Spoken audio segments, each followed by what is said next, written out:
Etika seorang pendidik dalam perspektif Islam juga dikemukakan oleh Imam An-Nawawi yang dijabarkannya dalam Muqaddimah kitab Majmu' Syarah Al-Muhazzab. Dalam mukadimahnya ini, Imam An-Nawawi membagi pembahasannya dalam 3 kategori.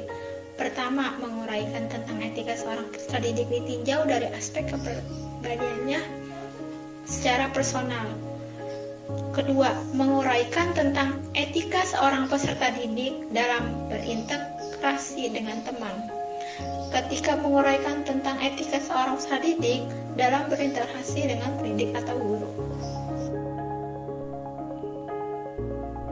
Adab peserta didik terhadap pendidiknya adalah adab yang paling penting yang harus dimiliki oleh seorang peserta didik. Seorang peserta didik hendaklah dia menganggap pendidikannya sebagai seorang pengajar dan pendidik, sebagai pengajar yang mengajarkan ilmu pada peserta didik, serta sebagai pendidik yang membimbingnya pada budi pekerti yang baik. Berlakulah sopan santun pada pendidik, baik saat duduk bersama, berbicara kepadanya, saat bertanya dan mendengarkan pelajaran. Bersikap baik saat membuka lembar buku di hadapannya, dan jangan banyak bicara dan berdebat dengannya. Jangan mendahuluinya, baik dalam berbicara maupun saat berjalan. Urgensi pengenalan peserta didik. Murid atau peserta didik yang berhadapan dengan guru memiliki berbagai macam karakteristik, pola perilaku, latar belakang lingkungan tempat tinggalnya, dan tiap peserta didik juga berbeda minat, bakat, kecerdasan, tingkat perkembangan, dan kemampuannya. Maka atas dasar hal tersebut, seorang pendidik dan lembaga pendidikan perlu mengenal peserta didik dengan baik. Upaya seorang peserta didik dalam mengenal peserta didiknya, dan salah satu bisa dengan cara memahami kebutuhan peserta didik. Memahami kebutuhan peserta didik bermanfaat bagi seorang pendidik untuk menyesuaikan pembelajaran sesuai kebutuhan setiap peserta didik. Kebutuhan peserta didik terbagi menjadi 2, yaitu yang pertama, kebutuhan jasmani dan kebutuhan rohani.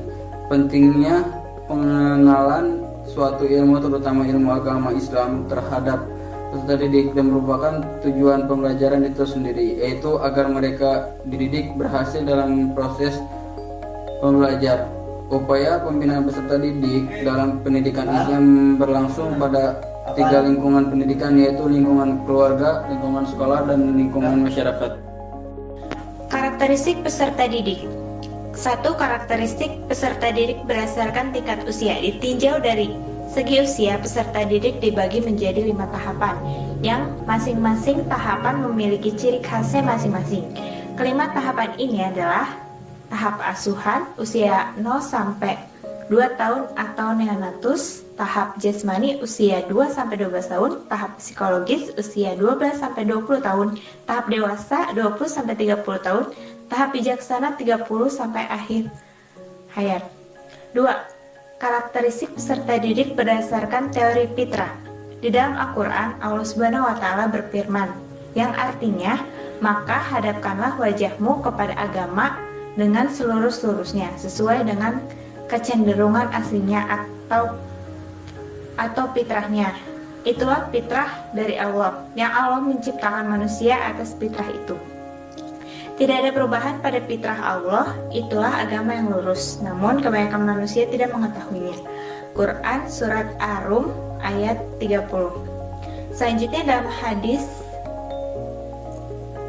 Rasulullah bersabda yang artinya setiap anak dilahirkan memiliki fitrah, sehingga kedua orang tuanya lah yang menjadikannya Yahudi, Nasrani, atau Majusi. Hadis riwayat Al-Aswad bin Syar'i. 3. Karakteristik peserta didik berdasarkan tingkat kecerdasannya. 4. Karakteristik peserta didik berdasarkan kondisi sosial, ekonomi, dan budayanya.